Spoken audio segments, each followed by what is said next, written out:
Hi hello ഇന്ന് ചെയ്യാൻ വേണ്ടിയിട്ട് പോകുന്നത് വി ബ്ലാങ്കറ്റ് കോളർ കുർത്തിയാണ് കേട്ടോ. അപ്പോൾ എങ്ങനെ ചെയ്യാൻ നോക്കിയാലോ. അതിന് വേണ്ടിയിട്ട് ഞാൻ എൻ്റെ മെഷർമെൻറ്റിൽ ആദ്യം കട്ട് ചെയ്ത് വെച്ചിട്ടുണ്ട്. 3 ഇഞ്ചാണ് കേട്ടോ ഞാൻ നെക്കിൻ്റെ വീതി കൊടുത്തിട്ടുള്ളത്. ലെങ്ത് ആയിട്ട് കൊടുത്തത് 1/2 ഇഞ്ച് മാത്രമാണ് ബാക്കിൽ കൊടുത്തിട്ടുള്ളത്. എന്നിട്ട് ബാക്ക് പീസ് മാറ്റി വെച്ചിട്ട് ഫ്രണ്ട് പീസിലേക്ക് ലെങ്ത് ആയിട്ട് ഞാൻ 3.5 ഇഞ്ചും വിക്തായിട്ട് 3 ഇഞ്ചും തന്നെയാണ് കൊടുത്തിട്ടുള്ളത്. ആ 3.5 ഇഞ്ച് മാർക്ക് ചെയ്തതിന് ഉള്ളിലേക്കായിട്ട് ഒരു 1.5 ഇഞ്ച് മാർക്ക് ചെയ്ത് കൊടുത്തിട്ടുണ്ട്.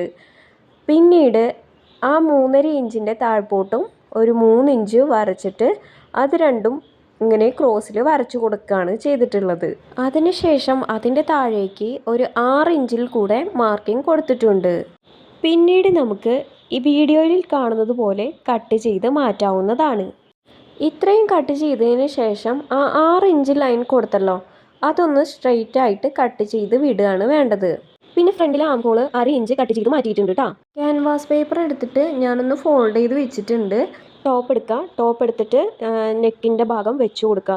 നമ്മളൊരു വി വരച്ചില്ലേ, വി വരച്ചത് തൊട്ടിട്ട് ആ ഒരു 6 ഇഞ്ച് വരെ വരച്ചില്ലേ, അവിടം വരെ കട്ട് ചെയ്തോ വരെ നമുക്ക് ആ ഷേപ്പിൽ തന്നെ ഒന്ന് ട്രേസ് ചെയ്ത് എടുക്കാം. പിന്നീട് ഒരു 1/4 ഇഞ്ചിൽ നമ്മൾ ഉള്ളിലേക്ക് മാർക്ക് ചെയ്ത് കൊടുക്കുക, പുറത്തേക്കല്ല. ആ ഒരു ഷേപ്പിൻ്റെ കർവ് ഷേപ്പിൻ്റെ ഉള്ളിലേക്ക് മാർക്ക് ചെയ്തിട്ട് 1/4 ഇഞ്ച് ഫുള്ള് മാർക്ക് ചെയ്യുക എന്നുള്ളതാണ്. എന്നിട്ട് നമുക്കത് കട്ട് ചെയ്ത് മാറ്റാം. അപ്പോൾ കട്ടിങ് കഴിഞ്ഞ് കഴിയുമ്പോൾ ഇത് ഇങ്ങനെയാണ് കിട്ടുക കേട്ടോ. ഇനി നമുക്കിത് ഒരു ക്ലോത്തിലേക്ക് ഒട്ടിച്ചെടുക്കാം. അപ്പോൾ ഇതിൻ്റെ സ്റ്റിച്ചിങ് അടുത്ത വീഡിയോയിൽ ഉണ്ടായിരിക്കും കേട്ടോ. എൻ്റെ ചാനലിൽ ഇത് ആദ്യത്തെ വീഡിയോ ആണ് കേട്ടോ. അപ്പോൾ നിങ്ങളുടെ സ്നേഹവും സഹകരണവും എല്ലാം പ്രതീക്ഷിച്ചുകൊണ്ടാണ് ഈ ഒരു ചാനൽ തുടങ്ങിയിട്ടുള്ളത്. അപ്പോൾ നിങ്ങളെല്ലാവരും സപ്പോർട്ട് ചെയ്യുക. അടുത്ത വീഡിയോ ആയിട്ട് വരുന്നതായിരിക്കും. ബൈ.